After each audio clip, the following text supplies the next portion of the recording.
Nos bastidores da obsessão. Capítulo 11. As agressões. Para o espírita decidido, a tranquilidade de consciência ante o dever retamente cumprido é o melhor prêmio que ele pode oferecer a si mesmo. Esse era o estado que nos dominava, enquanto estavam em curso as tarefas a que os problemas da família Soares nos convocaram, e que, por mercê de Deus, fôramos honrados pela oportunidade de servir. Não poucas vezes nos surpreendíamos empolgados pelas evocações que, conquanto não tivesse toda a clareza que gostaríamos de experimentar, se nos apresentavam em painéis de recordação, mesmo quando a memória registrava os fatos com as tintas sombrias de pesadelos em que o receio assomava incontrolável. Lembrávamo-nos do mestre inconfundível, do que lhe custara descer aos homens e experimentar sem queixa a convivência com as paixões humanas, suportando o fardo pesado das incompreensões dos que o cercavam, acostumados conforme viviam com as questiúnculas do imediatismo. O estoicismo do amor de Jesus dava-nos forças e coragem para prosseguir, felicidade de viver entre os dois mundos que se interpenetram e cujas fronteiras mais não são do que uma fímbria divisória, um claro escuro de tênues colorações difíceis de definir e delimitar. Nesse sentido, e sob outros vários aspectos, o Espiritismo se nos apresenta como roteiro de segurança para o equilíbrio do espírito do homem. Desfazendo as ilusões da matéria e vencendo as sombras transitórias que vedam as visões do mundo espiritual, apresenta-nos as causas reais de cujos efeitos, e somente neles, até agora, se há detido o pensamento da pesquisa tecnológica. Suas asseverações rigorosamente filosóficas conseguiram avançar além da própria filosofia, no seu conjunto classicista, porque, ensaindo da interrogação pura e simples, da indagação meramente vazia e das conjunturas, das hipóteses, traz das realidades metafísicas as soluções morais e vitais para o enigma homem, que se deixa de quedar perturbado pelas incógnitas diversas para palmilhar a senda dos fatos, de cujo contexto extrai a realidade ontológica legítima, que o capacita a avançar intimorato, embora circunstâncias, condições e climas morais sob cuja constrição evolute na direção do infinito. Sim, porque não são os homens apenas que realizam espontaneamente incursões no além-túmulo, mas, e principalmente, os vitoriosos da sepultura vencida que retornam, cantando a ressurreição da vida após a lama e a cinza do corpo, a repetirem incessantemente a lição imorredoura do Cristo, na manhã gloriosa do domingo, logo após a sua morte, como astro fulgurante, atestando desse modo a indestrutibilidade do espírito e, consequentemente, as sucessivas transformações da vida para atingir a sublimação. Religião do amor e da esperança, pábulo eucarístico pelo qual o homem pode comungar com a imortalidade, é o lenitivo para a saudade do desconforto ante a ausência dos seres amados que o túmulo arrebatou, mas não lhes conseguiu silenciar a voz. Esperançados, padecentes que sofrem as ácidas angústias de hoje, compreendendo serem elas o resultado da própria insânia do passado, porém, com os olhos fitos na esplendorosa visão do amanhã que lhes está nas mãos, apressar e construir. Praia de paz, na qual repousam em dinâmica feliz os nautas aflitos e cansados do trânsito difícil no mar das lutas carnais. Santuário de refazimento através da prece edificante. Escola de almas que aprendem no estudo das suas informações preciosas e das suas lições insuperáveis a técnica de viver para fruírem a bênção de morrer nobremente. Hospital de refazimento para os transfugas do dever, que nele encontram o bálsamo para a chaga física, mental ou moral. Todavia, recebem a diretriz para amar e perdoar, a fim de serem perdoados e amados pelos que feriram e infelicitaram. Colo de mãe generosa e o amparo da orfandade, preparando-a para o porvir luminoso, já que ninguém é órfão do amor do nosso Pai. Abrigo da velhice, portal que logo abrirá de par em par a aduana da imortalidade. Oficina de reeducação, onde a miséria desta ou daquela natureza encontra a experiência do trabalho modelador de caracteres a serviço das fortunas do amor.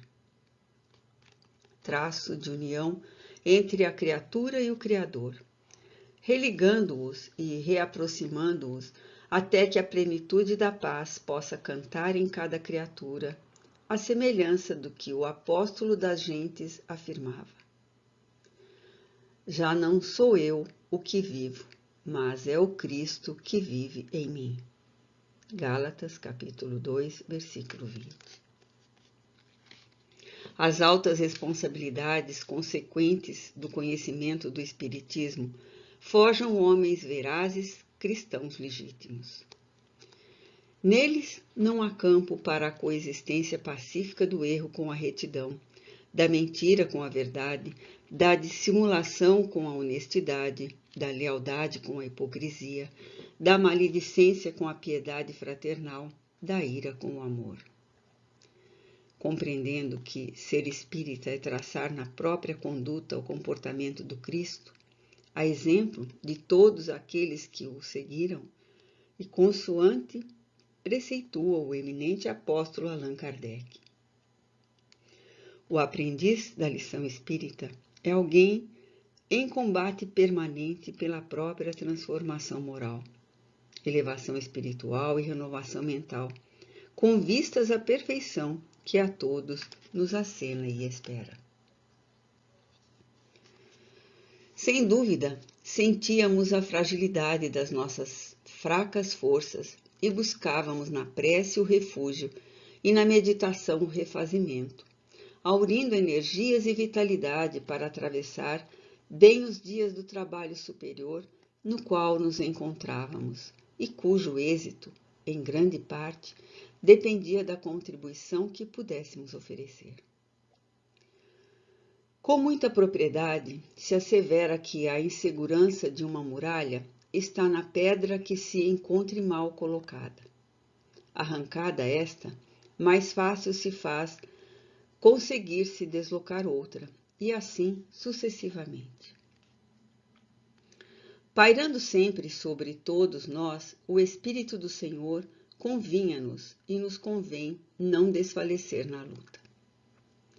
Com tais pensamentos, irrigando-nos a mente, no encontro imediato à excelente entrevista mantida com o irmão Teófrastos pela psicofonia cristalina do médium Moraes, o benfeitor Saturnino elucidou-nos de que as operações espirituais em andamento, com o consequente deslocamento do diretor do anfiteatro, em breve se refletiriam entre os demais componentes dos diversos grupos de espíritos infelizes ligados ao mal, de maneira negativa, e que logo, se refizessem do choque, arremeteriam violentos, tentando uma revanche injustificável, perniciosa e de resultados para eles sempre mais danosos. Convinha que nos mantivéssemos nos padrões do Cristo para, resguardados por nossa vez, resguardássemos os resultados superiores da empresa da luz.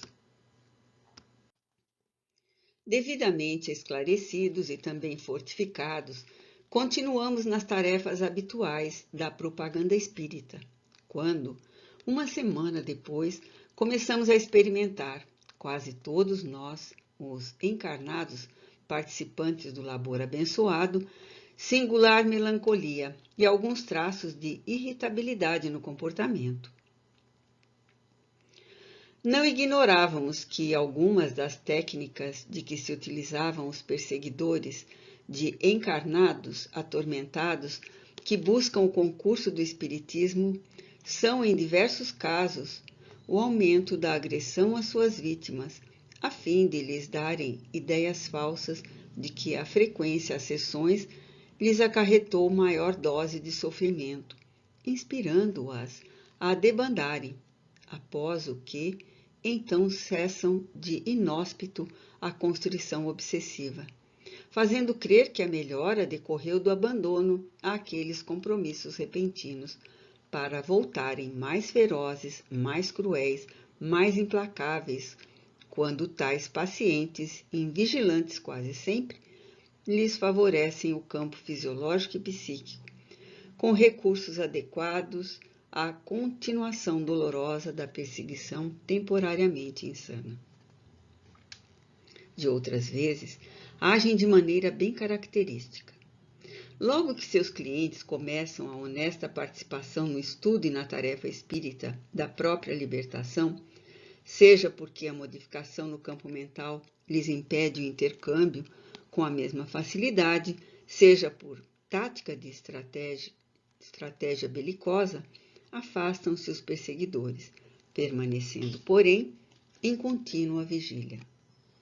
Os incautos logo experimentam a falsa liberação, reconhecem a desnecessidade do conhecimento clarificador e se dizem comprometidos com programas sociais e de outra ordem, transferindo para o futuro os deveres espirituais, e partem lépidos a gozar. Afirmam-se reconhecidos ou consideram a coincidência da cura exatamente quando passaram a examinar o problema sob a luz do Espiritismo, mas lamentam a circunstância que os obrigam a um temporário afastamento. Quando a questão já lhes parece vencida, sem que as dívidas tenham sido necessariamente resgatadas, desde que nada fizeram por corresponder à confiança da vida, eis que os verdugos perseverantes que os seguem retornam vigorosos e mais constringentes se fazem, com altas doses de fereza, sem que os obsediados contem com qualquer recurso a seu favor, considerando que nada providenciaram para a hora da aflição e do desconforto.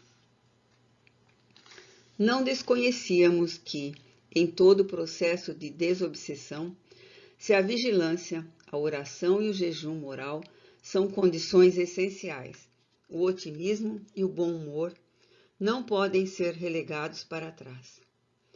Tristeza é nuvem nos olhos da saúde e irritabilidade é tóxico nos tecidos da paz. Contudo, experimentávamos certas sombras psíquicas, investindo insistentes, constantes. Convocados a uma reunião extraordinária, a palavra de Saturnino, sempre pronta e luminosa, veio em nosso socorro. Como tudo são lições e aprendizagem, tem maior valor quando o aluno é coparticipante do ensinamento. Nele atuando, o venerável benfeitor nos admoestou bondosamente, conclamando-nos a resistência contra o mal do ensinamento evangélico e corroborando a advertência anterior de que as investidas da organização logo se fariam sentir, conforme era de esperar. Levantássemos o espírito e marchássemos irmanados de maneira a nos sustentarmos uns nos outros, repetindo ainda cristianíssimo. Onde quer que se encontrem 2 ou 3 pessoas reunidas em meu nome, eu com elas estarei. Da inesquecível lição de Mateus, capítulo 18, versículo 20. A oração em conjunto, a reunião de pensamentos, consegue a bênção da fraternidade e esta do socorro recíproco. É muito fácil arrebatar-se uma vara isolada, mas não se pode fazer o mesmo a um feixe. A família Soares completou o amoroso desencarnado. Estava sendo convidada a novas aflições necessárias à própria evolução e a melhor entendimento das responsabilidades imortalistas. Sendo a dor a melhor forma de o homem entender as realidades da vida, por enquanto, era bem certo que o sofrimento faria o seu mistério. Terminada a reunião, quando já nos recolhéramos ao lar, Petitinga chamou-nos ao telefone, convidando-nos a debandar o lar dos Soares, onde infeliz acontecimento transcorrera. E Dona Rosa, muito aflita, lhe solicitara urgente visita.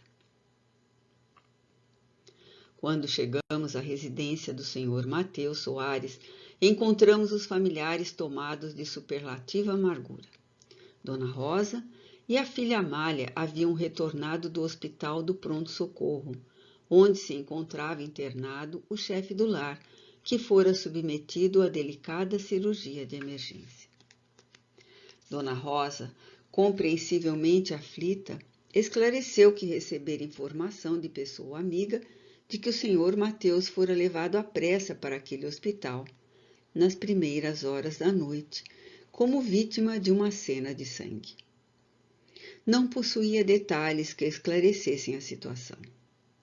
O agressor, que fazia parte do grupo de amigos do descuidado genitor de Mariana, era frequentador habitual do local em que o esposo se demora noites adentro na desenfreada jogatina. O delegado de polícia dali saíra havia poucos minutos e se fizera sucinto nos esclarecimentos. Dissera haver prendido o antagonista que se apresentava alcoolizado e que ficaria retido até a abertura do necessário inquérito, enquanto o estado do senhor Mateus, inspirando cuidados no hospital, se definia. Interrogado quanto às causas da agressão, o policial dissera que essas surgiram numa discussão de pequena monta travada pelos dois. O senhor Mateus acusara o adversário de estar jogando com cartas marcadas e utilizando de processos desonestos, o que dera início à acalorada discussão, que redundou num intempestivo e lamentável golpe de punhal, que o acusado aplicara certeiro, como se conduzido por mão poderosa que lhe acionasse as forças, considerando ser também um homem de quase 60 anos de idade. Isso dera razões ao delegado para fechar a casa que funcionava com jogos de azar proibidos pela polícia. A sua visita ao lar dos Soares tinha o objetivo de colher dados que o pudessem ajudar com alguns antecedentes que aclarassem diversos ângulos da questão, tais como se era do conhecimento familiar alguma rixa antiga de altercações anteriores. Surpreendida dolorosamente pela quase tragédia que ainda poderia colimar com a desencarnação do senhor Mateus, a nobre senhora se encontrava vencida por angustiante expectativa. Só no dia seguinte poderia visitar o esposo, agora em pós-operatório. Fora acalmada no pronto-socorro por gentil estudante de medicina interno que acompanhara a cirurgia e lhe explicara de boas perspectivas do operado, que, embora de organização fisiológica já cansada, estava até o momento reagindo muito bem. Recorria a Petitinga rogando-lhe a inspiração e o auxílio, pois que, com a notícia que lhe chegara ao lar abruptamente, Mariana fora acometida de um choque nervoso cruel, e desde então estava inquieta, olhar desvairado, com sintomas que lhe pareciam alarmantes. Todos se encontravam assustados com o acontecimento da agressão ao genitor e preocupados com o estado da jovem. Conduzidos à peça em que se encontrava Mariana, bondosamente atendida por Amália, não tivemos dúvidas em verificar a presença de agressores espirituais interessados em criar pânico e perturbação na família aturdida. O ambiente psíquico traduzia a intoxicação violenta por fluidos de baixo teor vibratório, o que nos dava a impressão de um local asfixiante, abrasador e constrangente. Muito sereno, Petitinga aproximou-se do leito em que a jovem se encontrava semidesfalecida, muito pálida, e depois de alguns breves minutos de recolhimento profundo, tocou as têmporas da moça, chamando-a paternal. Marina, filha, desperte, procure reagir a esse estado que lhe pode ser de consequências maléficas. Não pôde continuar. A jovem, como se fora acionada por invisível catapulta, ergueu-se de um salto e, transfigurada pela irrupção do fenômeno mediúnico, ficou de pé, em atitude desafiadora, desgrenhada, e avançou ameaçadora na direção do venerando servidor do Cristo, com os punhos cerrados. Por um momento, tivemos a antevisão de um desforço físico inimaginável. Muito junto ao apóstolo espírita, estacou e, atirando a cabeça para trás, estrugiu ruidosa e chocante gargalhada em que revelava fúria e zombaria armazenadas, furiosamente libertadas. Petitinga, interrégimo, tranquilo, sem arredar-se do lugar, falou bondoso. Louvado seja nosso Senhor Jesus Cristo. Seja bem-vindo, meu irmão. Este, como qualquer momento, é sempre precioso instante de buscar a paz. Eis-nos aqui, estamos para tal, para ajudá-lo no que nos esteja ao alcance. Ajudar-me? Revidou o colérico. Não me parece que seja eu aquele que neste recinto necessita de ajuda nestas circunstâncias. Os senhores, no entanto, creio, precisam de urgente socorro. Isto sim. Engana-se, meu amigo. Estamos socorridos pela divina providência. Socorro esse que constatamos graças à sua presença entre nós, presença esclarecedora, convincente, que nos traz o elo para entender os acontecimentos transcorridos nestas últimas horas, envolvendo a família que nos agasalha no seu lar. Sim, sem dúvida, assentiu furioso. Aqui estamos obedecendo a ordens. Trata-se de um desforço justo e esperado, não? Certamente que os senhores deveriam estar aguardando a resposta dos nossos chefes à intromissão nefanda que realizaram em nossos programas. Ou acreditam que tudo continuaria a correr em águas de rios tranquilos? Não é da lei que toda ação produz uma reação equivalente? Portanto, não há por que esperar outra coisa. Estamos perfeitamente esclarecidos, apostrofou Petitinga. Ocorre, todavia, que a direção do ataque errou o alvo. Não somos nada, nós as criaturas humanas. Espíritos em débito, caminhamos cansadamente pelos impositivos do ressarcimento difícil. Companheiros da dor, todos nós somos herdeiros do amor de nosso Pai. Obedecendo às instruções que dimanam da vida abundante e que nos foram lecionadas por Jesus Cristo, ele deveria ser-lhes a meta, e não nós outros, caminheiros sofridos como você próprio, marchando na busca dele. Nada queremos com ele, revidou com estridente desafio em que expressões vulgares traduziam o estado primitivo de realizações morais do contendor. Nosso compromisso é com vocês e saberemos como revidar à altura a ousadia de que se revestem. Insistimos, no entanto, voltou a expor o doutrinador valoroso, em explicar que nos encontramos sob o comando do Cristo e que na impossibilidade de você se dirigir a ele, mas chegando-se até nós indiretamente avança na sua direção. Conquanto as nossas limitações, problemas múltiplos e ausência de mérito, não estamos à margem dos auxílios da espiritualidade superior.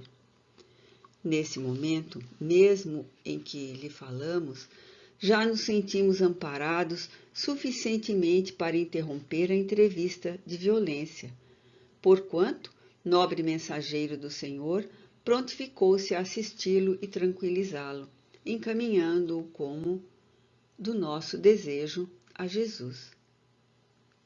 Que petulância! Arremeteu, desacisado. Assistir-me e tranquilizar-me, melhor do que me encontro é impossível. Quanto aos senhores, sim, fazem-se necessários muitos auxílios para saírem da enrascada em que se envolveram. Tenham em mente que, representando a luz como pretendem, estamos dispostos à verificação. Mas a luz dimana do alto, conviu Petitinga, porque tudo nos vem do alto. É o que veremos desde já, explodiu arrogante. Na impossibilidade de no momento atingirmos esse alto, ficaremos cá embaixo e iremos derrubar os postes que sustentam as falsas lâmpadas, arrebentando-as, destruindo os vasos luminosos e fazendo que a escuridão retorne aos sítios em que ela imperava gloriosa. Falava com sarcasmo cruel e, sem dissimular a ira, chasquinava cinicamente. Imperturbável, Petitinga redarguiu. Lamento a sua situação, preferência da treva à luz, do erro à verdade, do engano à lucidez. Cada um, porém, tem o direito de viver e respirar o clima, contemplando a paisagem que melhor lhe apraz. Contudo, advertimo-lo quanto à presença do generoso benfeitor paternal, que lhe poderá ajudar com segurança. Confie nele e deixe-se conduzir tranquilamente. Jesus fará o resto. É claro que nos não devemos expor à temeridade, criando situações embaraçosas e perfeitamente desnecessárias. Não ignoramos que nossos irmãos maiores nos esclareceram e advertiram quanto às agressões de que seríamos vítimas. Ora, convém considerar que tais arremetidas já estão em curso. Experimentamos, nós próprios, os sinais constrangedores de influenciações negativas nos últimos dias, até que a palavra sábia do nosso instrutor nos alertasse para a questão. É natural, portanto, que esse estado de coisas fosse tomar corpo, onde as possibilidades de êxito poderiam suceder melhor. Não que nos consideremos em condições superiores ao nosso próximo. Ocorre, no entanto, que na família Soares, os membros que não privam dos ideais elevados da vida são muitos, a iniciar pelo genitor da casa que, vinculado às celebrações infelizes, desde há muito, prefere a situação insana em que se demora a comunhão libertadora que lhe tem sido acenada inúmeras vezes. Não crê você que o problema de Mariana deveria chamar-lhe a atenção? O drama de Marta, a outra filha, inquieta em conúbios de infelicidade, merecia exame? No entanto, o nosso Mateus, conturbado em si mesmo, é espírito portador de enfermidade íntima de longo curso, que caminhará demoradamente até encontrar o horizonte claro da renovação. Silenciou por alguns momentos e prosseguiu. O campo, portanto, na família é excelente para agressões de baixo teor espiritual e vibratório. Vivendo o clima da jogatina, o nosso irmão foi vítima de entidades infelizes que armaram a mão do seu opositor para lhe roubarem a vida. Assim, atingiriam a família em libertação da obsessão cruel de que padecem muitos dos seus membros, provocariam escândalo e esmagariam de dor a Senhora Rosa, verdadeiro anjo de renúncia em clima de belicosidades. Depois nos atingiriam também emocionalmente, prejudicando grandemente os labores dos nossos benfeitores espirituais. Ante o choque provocado pela cena, a menina Mariana entrou em sintonia com o sicário, que a espreitava, esperando e incorporou-a inconsequente. Dando maior ênfase ao ensinamento, continuou: como você não ignora, tudo está previsto. Merece considerar que o problema da desobsessão tem longo curso. O simples afastamento da entidade perseguidora não é fator de paz naquele que se lhe vinculava. Em processos obsessivos, quais os de Mariana, há sempre uma mediunidade latente que oferece recursos de sintonia psíquica entre perseguidor e perseguido. Com o afastamento do primeiro, as possibilidades medianímicas do segundo se dilatam, sendo necessário educar, disciplinar, instruir o médium para que éste adquira os recursos que o capacitem à defesa própria, aos cuidados contra as ciladas bem urdida de outros espíritos infelizes ou levianos. Enfim, que preparem o seareiro em potencial para o labor na gleba imensa do Cristo, na qual escasseiam ainda agora trabalhadores diligentes e devotados. Quanto à agressão de que parecia que eu seria a vítima, não vi razões para preocupar-me, em tarefa do Cristo, conquanto às minhas imensas imperfeições, confio nele. Além disso, quando estamos a serviço da verdade, geramos e emitimos vibrações que nos defendem de todo o mal. Chegáramos ao local de despedida, apertamo-nos as mãos e separamo-nos. No dia imediato, retornamos ao lar dos Soares à noite e fomos informados de que o chefe da família estava com excelentes possibilidades de recuperação, embora Dona Rosa, acabrunhada, se referisse ao estado espiritual e moral do esposo como dos mais lastimáveis. Dissera-lhe ele que logo recuperasse a saúde e saberia desforçar-se do agressor.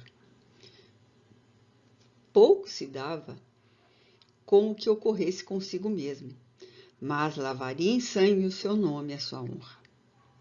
Retornara, pois, do nosocômio, inquieta, aflita, confiando na providência divina, que saberia encontrar solução justa para o caso tão complexo.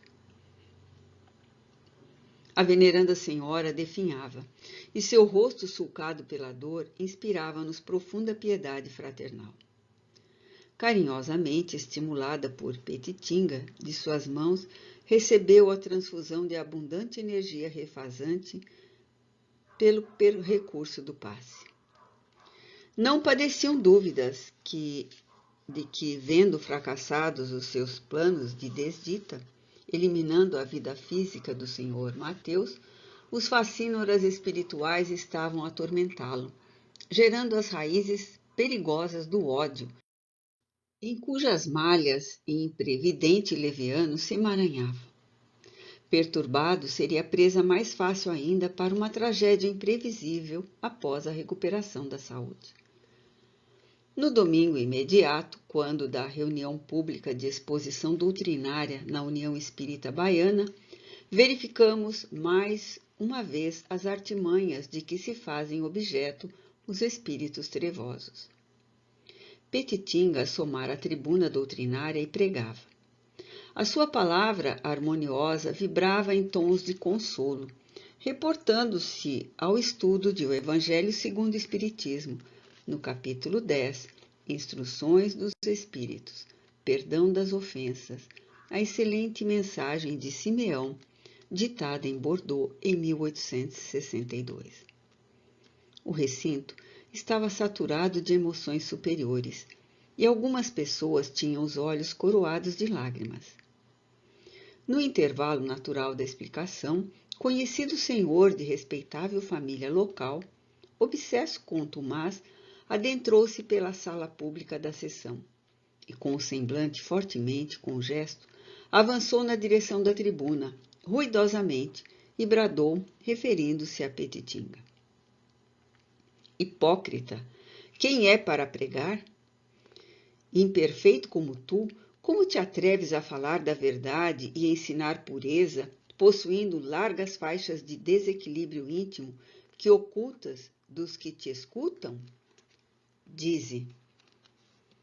Todos fomos dominados por estranho constrangimento, e um silêncio tumular se abateu sobre o auditório.